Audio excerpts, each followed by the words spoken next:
Hello students of class 7, good morning. I am Malik sir. I am going to continue the lesson number 10, respiration in organisms. In previous classes I had discussed about the respiration in human beings, how human beings respire and what different steps are involved during the respiration. कौन से different steps involved होते हैं. आज हम लोग discuss करने जा रहे हैं रिस्पिरेशन इन अदर एनिमल्स. दूसरे एनिमल्स में रिस्पिरेशन का प्रोसेस कैसे होता है. ठीक है,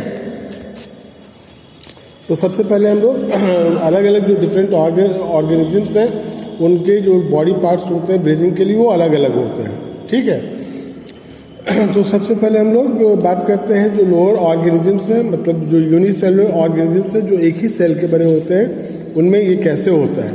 क्योंकि एक ही सेल के बने होते हैं तो और सेल के अंदर के जो कंटेंट्स हैं वो सेल मेम्ब्रेन के द्वारा घिरे होते हैं. तो सेल मेम्ब्रेन में क्या होता है, छोटे छोटे पोर्स होते हैं.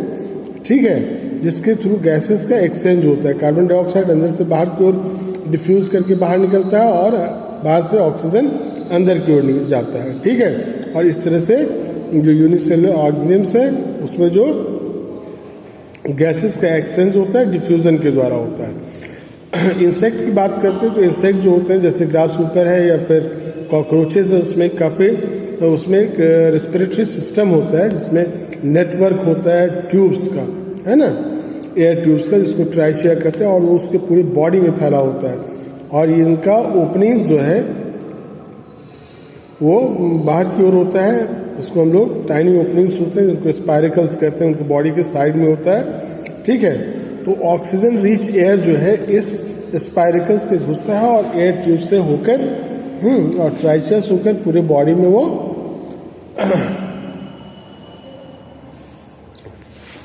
स्पाइरिकल से पूरे बॉडी में जाता है. और this air now goes into trachea और वो डिफ्यूज करता है, diffuses into the body tissue में डिफ्यूज करता है and reaches every cell of the body. इस तरह से बॉडी के सारे सेल तक पहुंचता है.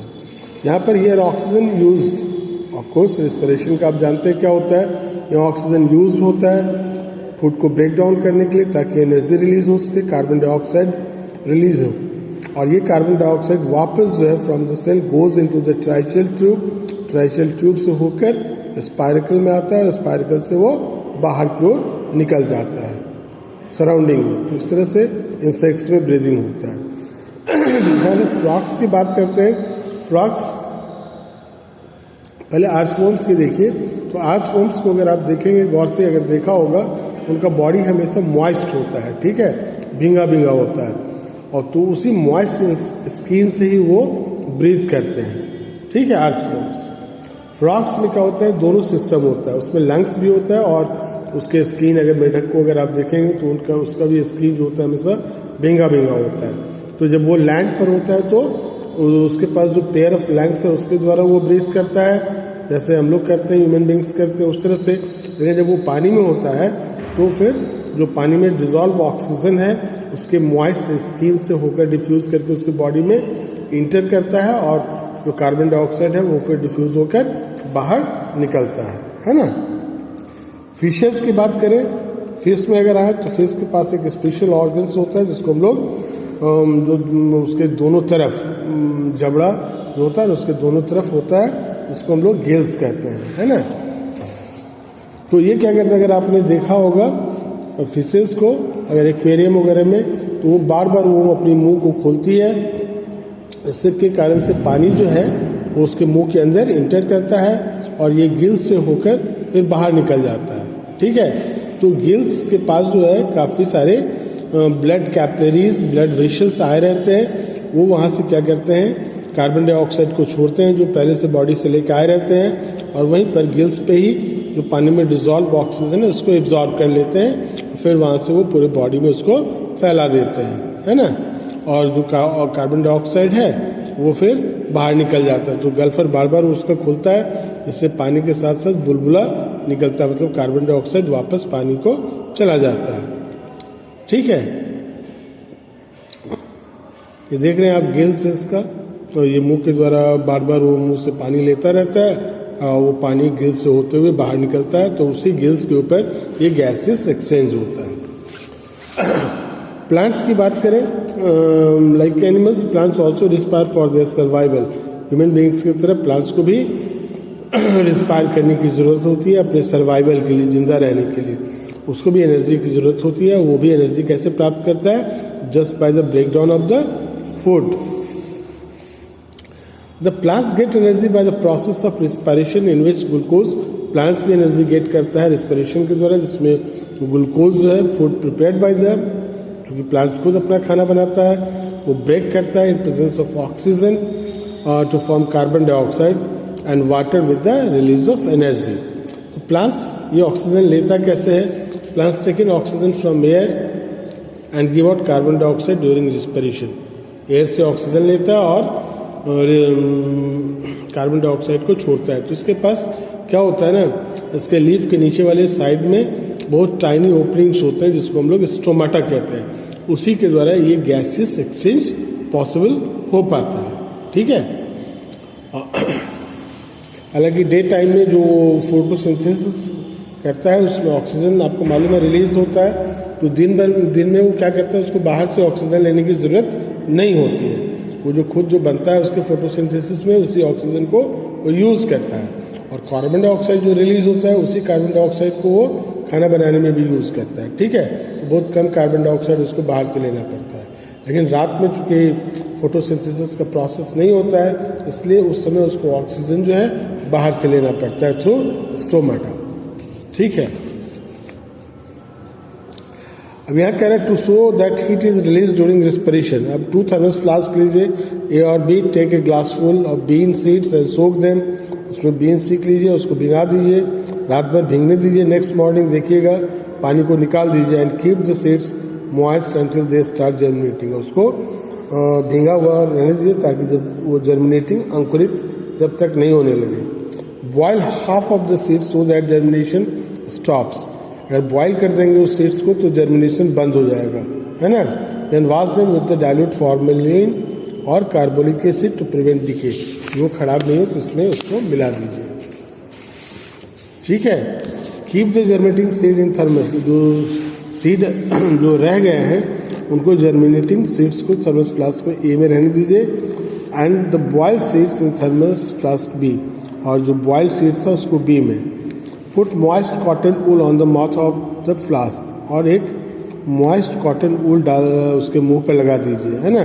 This will keep the seeds moist and allow air to enter the flask. अब उसमें एक थर्मोमीटर इंसर्ट कर दीजिए इस फ्लास्क में। तो देखिएगा आप after few hours the thermometer in the flask के ए में जो थर्मोमीटर है उसमें देखिएगा रीडिंग जो है सो बढ़ जाता है ना। जबकि फ्लास्क बी में कोई भी टेम्परेचर में कोई राइज नहीं होता है। इसका कंक्लूजन ये हुआ कि जर्मिनेटिंग सीड्स जो होते हैं हीट रिलीज करते हैं। इसका मतलब दे रिस्पायर एंड अलाइव, और रिस्पायर करते हैं। इससे ये जाहिर होता है कि रिस्पिरेशन के दौरान हीट भी रिलीज होता है। वैसे भी अगर आप हाथ लीजिए उस पर मुंह से सांस छोड़िए तो आपको वो गर्म सांस लगेगा, है ना। Leaves we have already learn in chapter 1 that the leaves of the stomata, तो आपको बताया ही है ना, for exchange of oxygen and carbon dioxide. अब प्लांट्स के रूट्स भी रिस्पायर करते हैं। ठीक है। Like other living cells of the plant the roots cells also need oxygen to generate energy. तो रूट्स को भी, तो they roots of a plant have a very large number of tiny hairs. तो root जो होते हैं उनके ऊपर काफ़ी बड़े मात्रा में टाइनी हेयर्स मौजूद होते हैं जिनको हम लोग रूट हेयर्स कहते हैं। Air present in between the particles of soil, soil particles के बीच में जो एयर होता है उसी को वो ब्रीथ करते हैं, है ना। रूट हेयर उनके कांटेक्ट में होते हैं। ठीक है। और उसको वो एयर जो होता है रूट हेयर के साथ डिफ्यूज करके रूट्स के अंदर जाता है।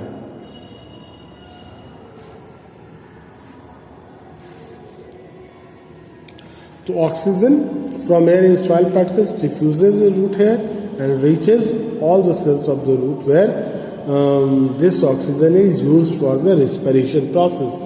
और कार्बन डाइऑक्साइड जो वहाँ प्रोड्यूस होगा वो बाहर की ओर एक्सपेल आउट होता है। ठीक है। उसी तरह से जो वुडी स्टेम्स है, the stems of herbs have stomata for exchange of oxygen. जो हर्ब्स जो प्लांट है, ग्रीन स्टेम वाले जो प्लांट है उसमें स्टेम में भी स्टोमाटा होता है जहाँ पर ऑक्सीजन और कार्बन डाइऑक्साइड का एक्सचेंज पॉसिबल होता है। वुडी जो hard and woody stems of big plants and trees have lenticels, मतलब छोटे छोटे पोर्स होते हैं, उनको लेंटिकल्स कहते हैं, जो आपको गैसियस एक्सचेंज में मदद करते हैं। Lenticel is tiny opening on the bark, जो प्लांट का जो बार्क होता है उसके ऊपर मौजूद होता है। Where cells are loosely packed, जहाँ पर सेल्स लूजली पैक्ड होते हैं, and have intercellular spaces allowing the exchange of gases. उनके बीच में जो जगह होता है इंटर सेलुलर स्पेस, वो उनको गैसेस एक्सचेंज में मदद करता है। अब देखिए पॉटेड प्लांट जो होते हैं उसमें आप अगर काफ़ी ज़्यादा पानी दे दीजिए, है ना, तो क्या होता है ना, पानी जैसे डालिएगा रूट के अंदर जाएगा, एयर जो उसके अंदर फंसा हुआ था उसके कारण से पानी जब भी घुसा एयर एस्केप कर जाते हैं, इसके कारण से रूट्स को एयर नहीं मिलता और प्लांट्स मर जाते हैं। इसलिए पॉटेड प्लांट्स में पानी मैंने हिसाब किताब से देना चाहिए। In plants both photosynthesis and respiration occur, अभी आपको बताया था ड्यूरिंग डे टाइम, ठीक है। तो इस तरह से ये चैप्टर आपका खत्म हुआ।